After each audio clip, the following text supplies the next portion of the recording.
Remember, we're in chapter 11. Please read chapter 11. We didn't go over chapter 11 yesterday, but we will be tested on items in chapter 11, which just talks a little bit more about the interviewing process. We did chapter 4 yesterday, and today we are in chapter 5. So chapter 5 piggybacks off of chapter 4, and we're going to spend a little bit of time just talking more about networking. Just to recap your assignment that I gave last week, I know a few people had questions about finding someone that it was your director's informational interview. Um, Informational interviewing is, again, just you picking someone's brain to get feedback on what your long-term goals are. So remember, you should have done that. And today I think you'll be talking about those results. Or if you don't have it yet, just make sure you get that done as soon as possible. But the whole point of you doing that, and hopefully you've been talking to people about your long-term goals in general. I mean, even if it's just, your significant other or family members, because the first step is for you to believe it, right? This is a new career and you going around saying, oh, my long-term goal is to become a master electrician. My long-term goal is to become, a veterinarian. My long-term goal is to become a VT specialist or to work with farm animals or to do whatever.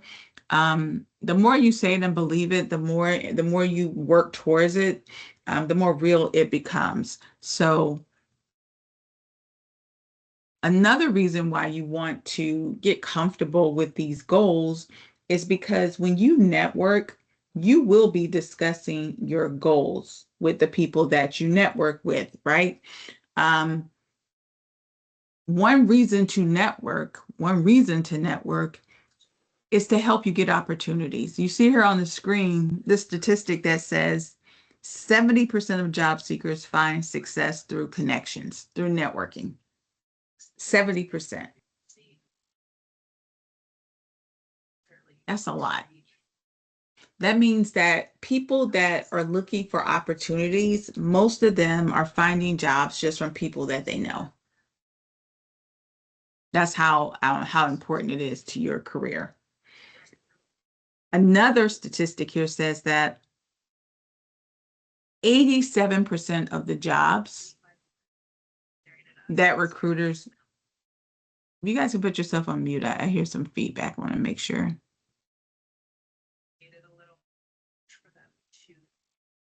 Let's mute everyone. If you look at this statistic, it says that the majority of recruiters for the jobs that are not done by networking, they're going to look for people on social media platforms. Right? So the jobs that they can't fill, they're going to look for people on social media platforms. That's their next step. So we already know if they're on these platforms or however they get your resume, 75% of the companies are using ATS. And if we remember what ATS is, those are those applicant tracking systems. So all the things that we've discussed in this class is very, very relevant to your success. We know by now, hopefully, we understand we got to do the keywords in our resumes, like, or else you might as well just be putting your resume, on your kitchen table and leaving it there, because that's exactly what's going to happen. The computer is not a person. They're just going to follow the algorithm that they were provided with, right? The rules that they were provided with. And if your resume doesn't match, they're just going to deny it. So you have to use that.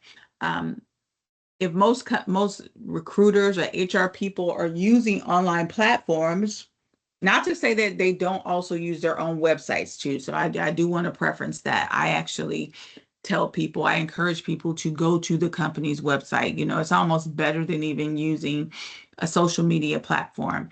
But sometimes you don't even know that the person is looking for people unless you go to LinkedIn, because some companies you may have never heard of before. But that's why it's so important to do your research, taking matters into your own hands and not waiting to try to find a job. Like, do your research, Google, top welding companies, top construction companies, top, veterinary clinics. So you can do your own research and go to their websites. Like, don't wait for it to post onto a LinkedIn, because the step that they will take before it goes to LinkedIn, they're going to double check their own website. So anybody that's in their database first, they're going to go there first. Like, why would they not? And then, because most times they have to pay for, LinkedIn and Indeed.com. So it's so important for you to take that step. When you do network, as you're trying to, build your connections so that you can be in the know, you want to find different places to network. Yes, LinkedIn and social media platforms are always great, but we're not going to knock um, in-person networking, right? That's always good.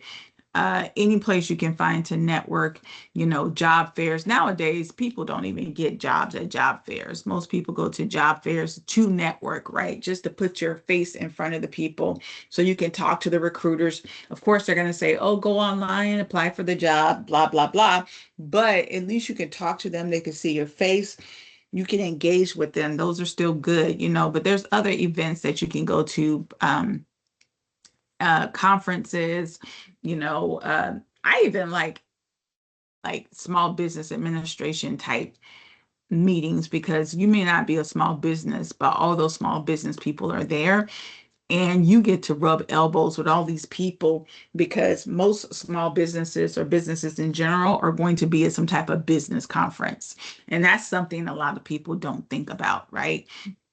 Think, for example, if there's a convention, a contractors convention in your area, there's going to be everybody there in the contracting field, from electrical to welding to HVAC to everything.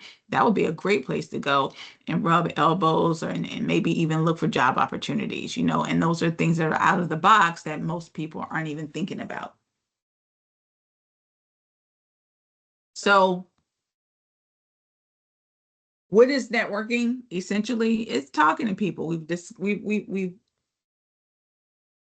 We agree on that, right? It's talking and establishing relationships. It doesn't have to be something, overly personal. That's what I love about professional networks. Most of my professional networks, I may not talk to the people for a few years. Sometimes I talk to them once or twice a year.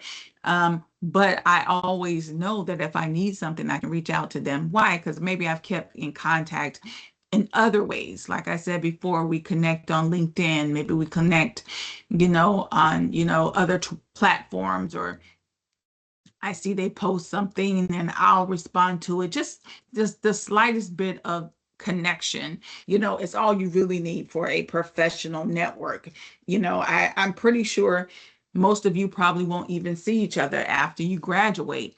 But if you're connected on LinkedIn, if somebody here, like I said before, reaches out to you and say, hey, there's an opportunity, I would really love to be a part of it, chances are you would say, okay, right? Just because you have some familiarity with that person. It doesn't have to be like you know them every day and you talk to them every day, right? It's important to build that network, guys. I can't talk enough about that. And that's why we wanted you to do the informational interviewing, which is talking to people. It's a strategy to gain information about your company, to gain information about your career, to gain information about your industry, to gain information about, get feedback about what advice they could give to you, so continue to do that. I always like to convert your relationships. That's something I kick myself in the foot, because well, I don't kick myself in the foot. I kick my foot wherever.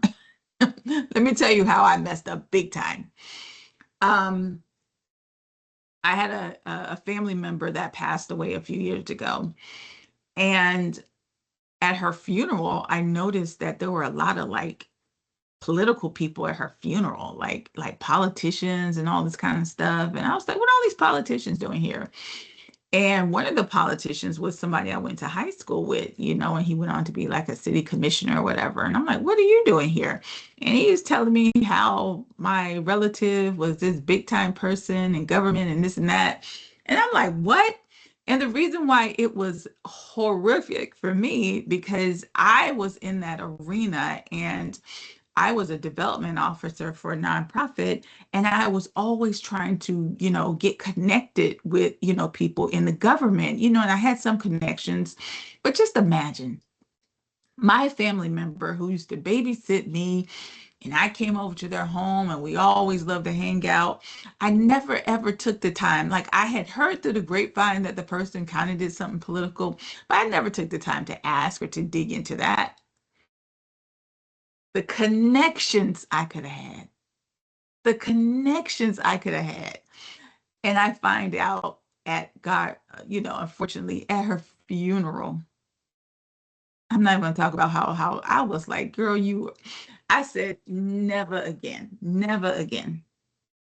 I just was so flabbergasted because I just remember during those years of me trying so hard to get connected, and I had a major connection right up under my nose, and I just didn't. You don't always ask. We all have those aunts or uncles or, extended family members. You kind of know what they do, but you don't really know what they do. If I would have just spent a little bit more time talking about what I was doing in my career, is instead of what we all do as young people, we just run off, right? That's what we do. The first thing we do, we try to run out of our parents' homes and go live our lives. And we don't even think about the connections that we may have. So it could be your next door neighbor.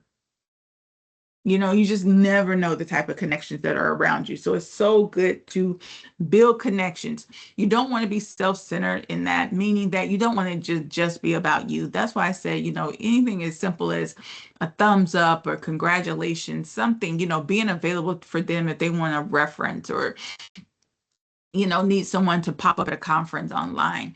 Like, you want to keep that reciprocation going. Like, you don't want it to just be one-sided, because if people feel like the only time that you're reaching out is when you want something, that's not going to be a good look either, right? They'll end up not taking your phone calls.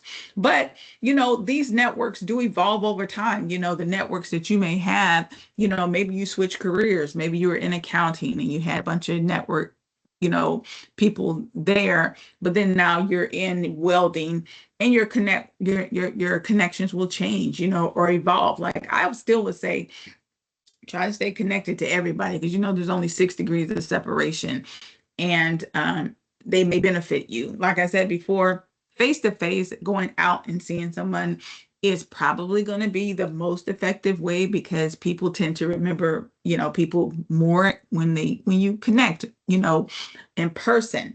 But it's not the only way, but it is a good way if you do network.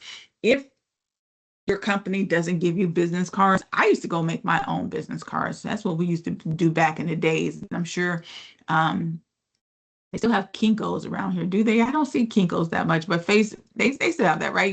It's nothing to get, some business cards or something from Office Depot, whatever, and build your own, network by passing out your cards. Sometimes you'll work for a company and they don't make cards. I still make my own card, right? Or, if you do work for a company and you have to meet a lot of customers, you're definitely going to get a card, right? But you want to have that. That's a professional look. So I encourage you guys to definitely do that, whether you're given a card or not. And you could just make your own little card. Like you see here in chapter 5, it takes nothing. Your name, what you do. You don't even really have to put your company on, especially if they didn't give you a card and you're trying to promote yourself. One thing that you could do, you can be creative. You can put your own personal information on the front, and on the back, you can just put the kind of skills you have, which is really cool, right? That's unique. A lot of people don't do that. Or you can even put some of the companies that you worked for. That's how you brand yourself. Remember, you are an entity and you are selling yourself. You're not just there to work for other people. You're there to get to your goal. Obviously, if you are networking online, there's etiquette, in every environment. You still want to exercise, consideration and manners. Yeah, y'all see it online. People are just, we hear it all the time, right? I don't know what it is about people that feel a little bit more liberal when they're online and they say things that are, a bit more, harsh. There are things they wouldn't say in person. Like, just don't be that person, right? We already talked about your digital footprint and how that could affect you, but even still, you can rub people the wrong way, when you're not using proper etiquette, so you still want to greet people, you still want to be courteous. You don't want to be, off-putting. I remember when I was recruiting for a professor, I was a program director at a college, and I needed a new professor. And I advertised, on LinkedIn and other different places. And I had this professor, I'll never forget, she stood out in the wrong way though. She sent me her information, which was fine, and of course, we're on this platform. And I did not use, back in those days, I didn't use any ATS system. So I had to go through all those resumes myself. And apparently, this lady just felt like she was supposed to be hired. So she was like stalking me on LinkedIn and like DMing me and like, did I see her resume? And she's surprised I didn't call her, and she fits all the criteria for the job. So you already know, like, you're not gonna get the job, lady, because if you're this crazy and you don't even have the job, you're not going to drive me crazy. Why would I hire you? Can you imagine? Like, so my alarm went off. I was like, oh, okay, this person seems a bit entitled.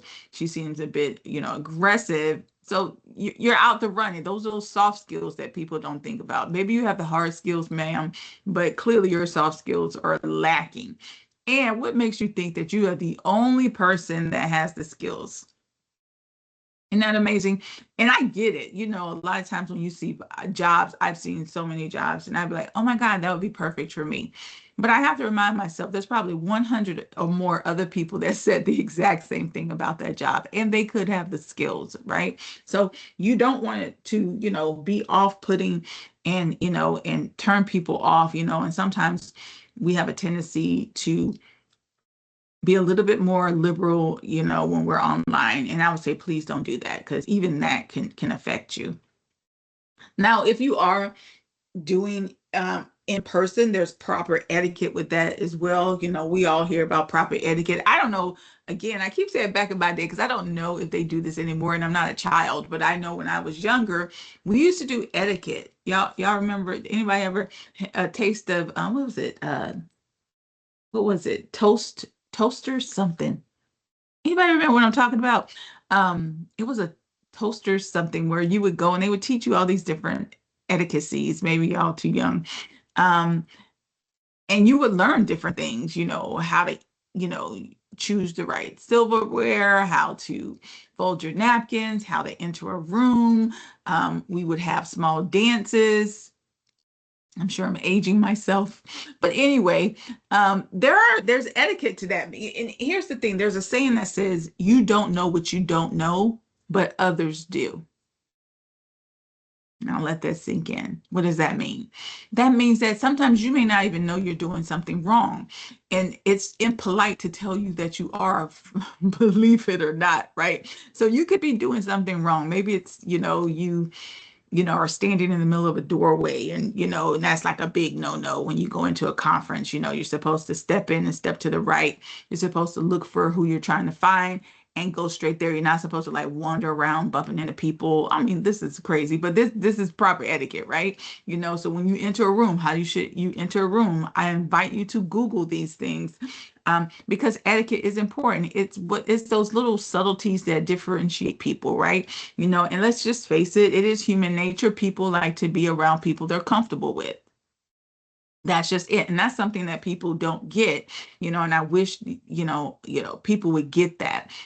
Etiquette has everything to do with, how people enjoy their space, right? And so people do want to be around people that understand etiquette. That's just what it is. And we see it all the time. Like we see it, I don't want to say it's young people or old people or whatever, because I think there's all phases of people that do it, but they don't understand like why people are upset. Oh, why people are upset because I do this? Or why people because you're not respecting people's boundaries, right? And so that is very, very important.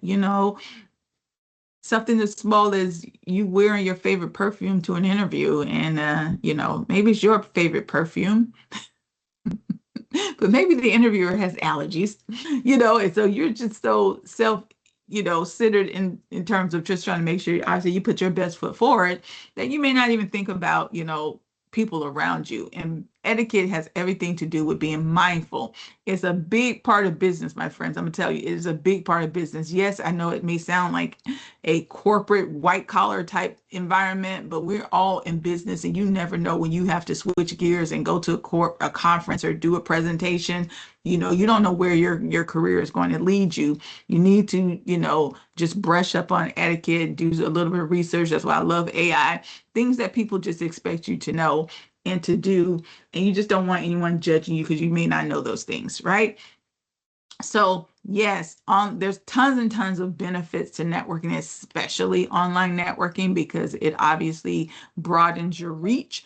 And so I can't really, say enough about that. And we've talked a little bit about, not being overly, aggressive when you are doing online etiquette. All right. So one thing that you are going to do is a LinkedIn, right? So today is, in addition to your submitting your results from your informational interviewing, you are going to do a LinkedIn. So what I'm going to do now is I'm going to attempt to show you, hopefully it works. I'm going to show you a video on setting up your LinkedIn accounts. How many people have LinkedIn accounts? Give me a thumbs up if you currently have a LinkedIn account. Oh, okay, 1, 2, 3, 4. So I'm going to say this. So this is going to be very easy for you guys, because I'm going to show you what I want, for that assignment. But we want you to set up this account, even if you just set it up for this assignment, for this class. And if you don't want to use it, fine. I mean, I would highly encourage that you do use it.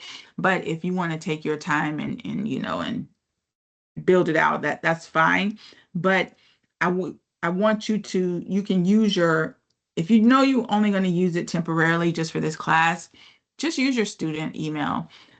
But if you're going to, keep it, which I highly encourage you to do, then use your personal email when you set up your LinkedIn, right? All right. So what I'm going to do really quickly, I'm going to stop sharing, and I want to see if it's going to let me this. I want to show you what I want from this assignment.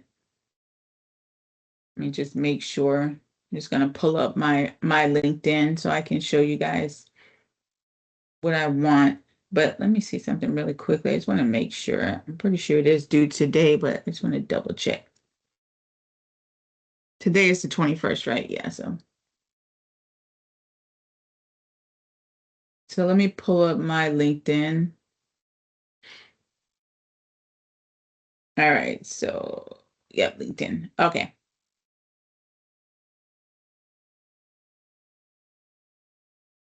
Did y'all hear that? Y'all see that Yahoo is down?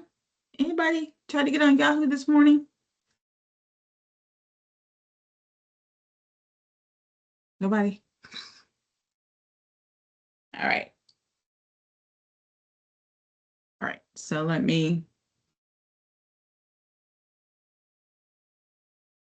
here. All right. So really quickly, I'm on my LinkedIn, but let me show you something. The video that I'm going to show you guys, she's going to talk about setting up your LinkedIn account. But she's going to say that you should have already signed up for LinkedIn. you would sign up for LinkedIn the same way you would sign up for any social platform, right? Go to linkedin.com, start an account. It's just going to ask you basic information, your email address, I think city and state, blah, blah, blah. And then you have an account. And when you have your account, um, it's going to put you in the default, your web page. And this is where you will go to start to set up your account.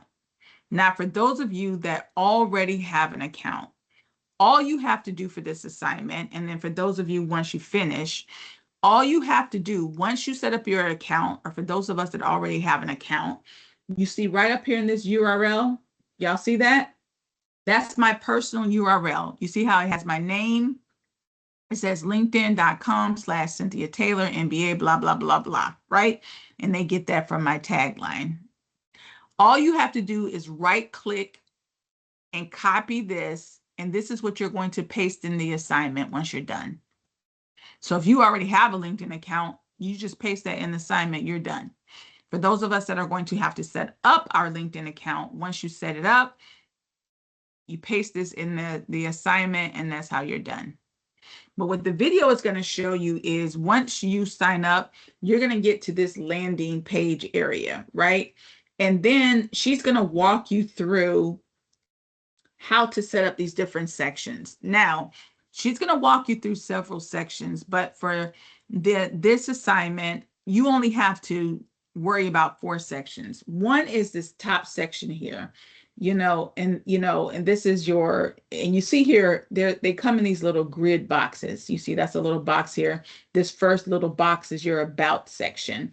And then if you scroll down, there's another little box, that's them talking to me. You want to get to the about I'm sorry, this is your profile. Then the second one you're concerned about is your about section. And then the third one is your experience. This is in the assignment, so you don't have to worry. The experience and education. That's all you have to do, but she's going to walk you through all these different sections. I want you to listen to what she has to say, because I want you to understand just how critical it is to have a LinkedIn account especially for networking.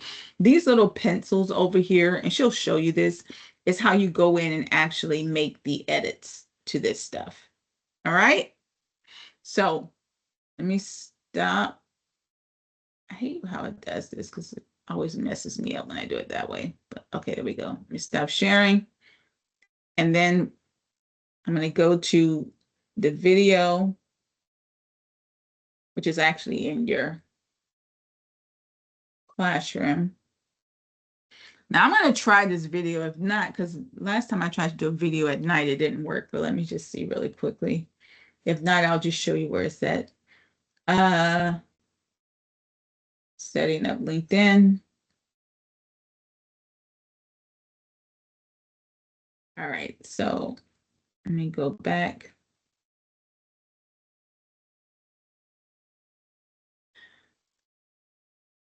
Turn on the sound.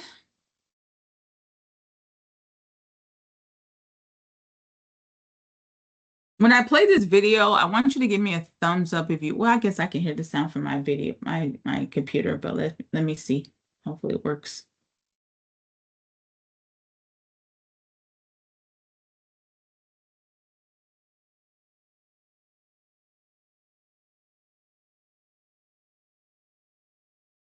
See, it's not working. I don't know what is happening.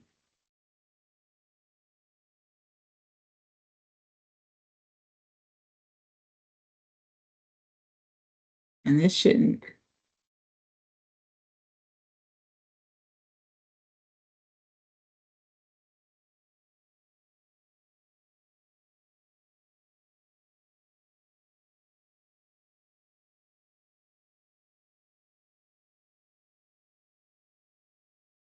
You guys don't hear it, right?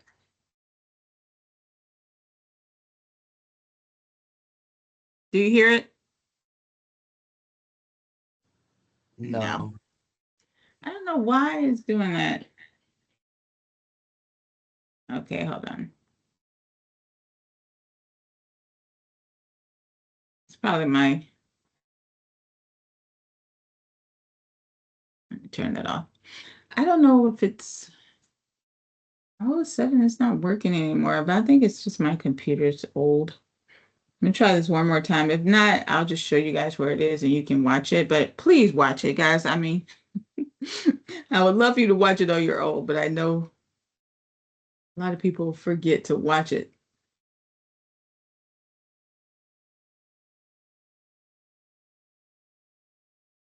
Let me try one more time. The sound is on. Please play. Let me try just going straight to y'all. Let's see.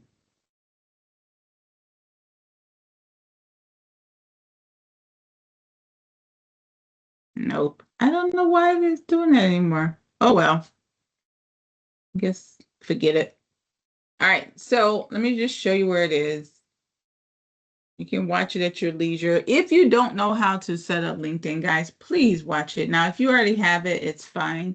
But even if you do have LinkedIn, I'm going to encourage you to watch it because if you don't really use LinkedIn that much and you're curious about all the different things that you can do, it's a good place to learn that. This video is really good. She's a good professor. She's been doing this for a long time, so I encourage you guys to do it.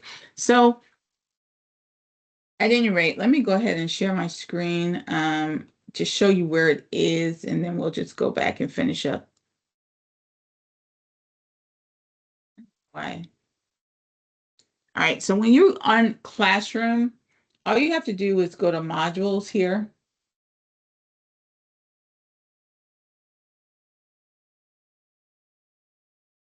When you click on Modules, yours will look a little different, but it should be as a student. Just scroll down to where it says supplemental videos. And there's a couple of things here. I have an elevator pitch here, setting up LinkedIn, phishing scams, because we'll talk about security next week, employment scams, we're going to talk about that. And then even my mock interviews, do's and don'ts, so all these different videos that we have, you can watch. But I encourage you to watch it to just learn about being mindful, how to set up LinkedIn. All right. So let me see if this will let me go to your thing. It won't. I'm not as tech savvy as I need to be, but that's all right. I'm just going to stop sharing this and put your PowerPoint back up.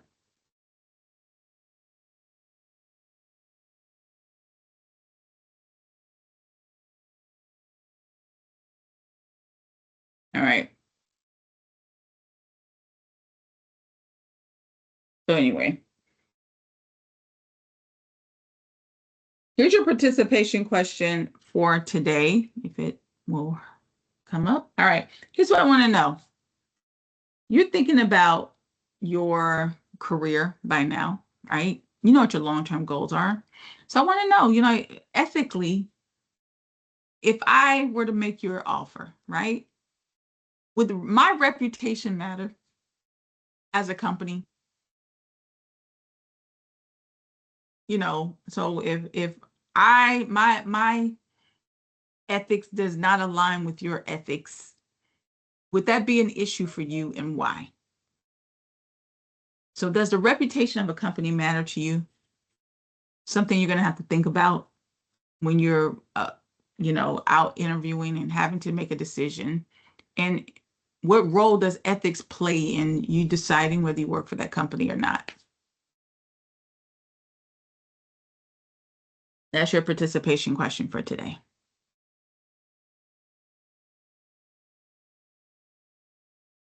All right. All right, guys. So please read that. Please try to get caught up on your work if you can. Please remember tomorrow is our last day of class. Now, tomorrow I'm going to make a couple of announcements. So please make sure that you pay attention. Go ahead, Jameer. I have a question. What exactly do you mean by ethics? So if you recall from week 1, we talked about a company's ethics. Ethics is 2 things: how you behave and how you do work, right? So Mhm. the company will say workplace ethics. They'll say, okay, when you come here, we want you personally to behave a certain way, right? Be respectful, be kind, don't, be a good team player, whatever. But then they also have, how they want you to do your job. Like, don't cut corners, make sure you give the customer the best service, all that kind of stuff. That's the right. Now, you may work at a company, Mm. and I'm just going to put it out there right now since it's the biggest thing in on TV, working for the Trump administration right now. Some people have a problem with it. I'm one of them, and I'm not a political person. I was supposed to be working for the Department of the USPTO office.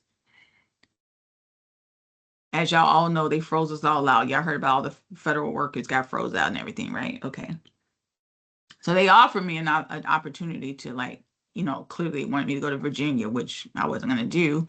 But, I'm definitely not doing it in the current climate because I personally have an issue with, you know, just the way, from the veterans, how they're being treated to just the federal workers given 30, 40 years of their life. Like, I personally have an issue with how things are being done. So for me, I don't like I felt like it was very unethical with some of the ways that people were being treated. So I wouldn't work. I turned down the job. So I'm just asking you, maybe there's other environments, other kinds of companies that, maybe they're very aggressive. Like, some people are having issues with how Google is working right now, or some people are having issues with um, Meta, you know, maybe, a lot of people are having issues with Tesla right now, just, how he does business, right? Some people have issues with that, so I just want to know, does the reputation of a company, someone say, hey, we want you to go work for, so-and-so, Elon Musk, or, and I only say that because these guys are in the news, not because I feel one way or other about them. Would that matter to you? Would you be like, oh my God, yes? Or would you be like, not for all the money in the world? So does a reputation influence how you would work, whether you would work for a company um, with their ethics, what of their ethics? Would that, you know, affect you one way or the other? Like, a lot of people are really having these ethical concerns with ICE right now. ICE is looking for tons of people. And some people are like, no. Some people are like, yes, and it's, obviously a lot of that has to do with, how they feel about, the work. Make sense?